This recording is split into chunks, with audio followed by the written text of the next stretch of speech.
The Jacob sheep scientific name is Ovis aries aries. The types of wool that they produce, the colors of their wool, how thick it is, how thin it is, there's many different ways to distinguish between different breeds of sheep. Also, things that might make them different are their sizes, how many horns they have, and where they're found in the world.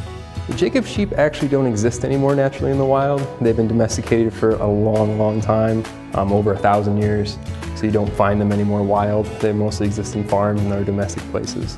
The Jacob sheep are actually a polycerate sheep, which means they have more than 2 horns. They can have anywhere from 2 to 6 horns.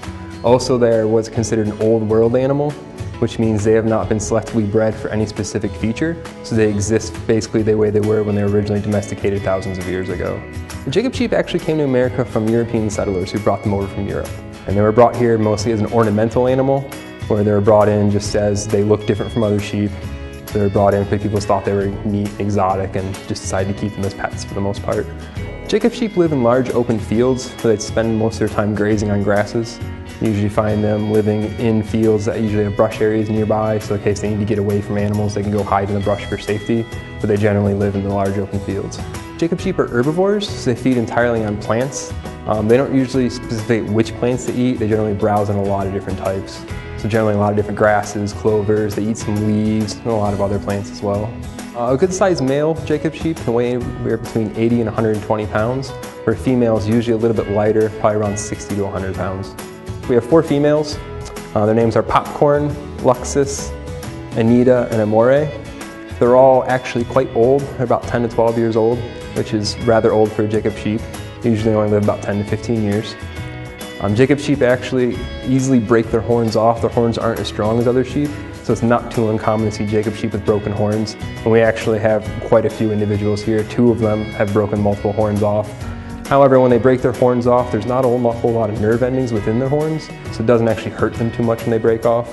But there is living tissue, so it does tend to bleed a little bit, but the animal doesn't feel a whole lot of pain with it. They live in large groups called herds, and generally the more you have in the group, the safer the group is from predators, so you tend to see them in very large groups. The sheep has horns mostly to defend itself from predators.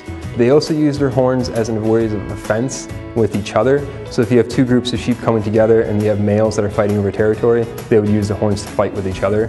Their fleece is actually a light, spongy, open fleece, which means it's very loose, it's not very packed together, and it also has a very little amount of lanolin, which is a grease, so it's not a very greasy, it's a very soft, fine fleece. It's usually about 3 to 4 inches in length when it's time it's taken off the animal, and it usually weighs about 3 to 6 pounds when you get a whole fleece off the animal.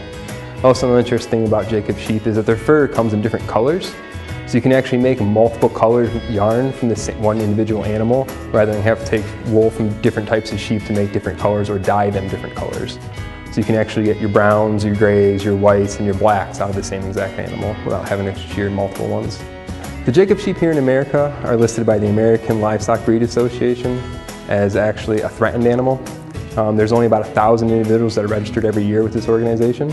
Over in Europe, however, they're very abundant. There's actually over 3,000 breeding females registered every year, so they have no problems over there with these guys.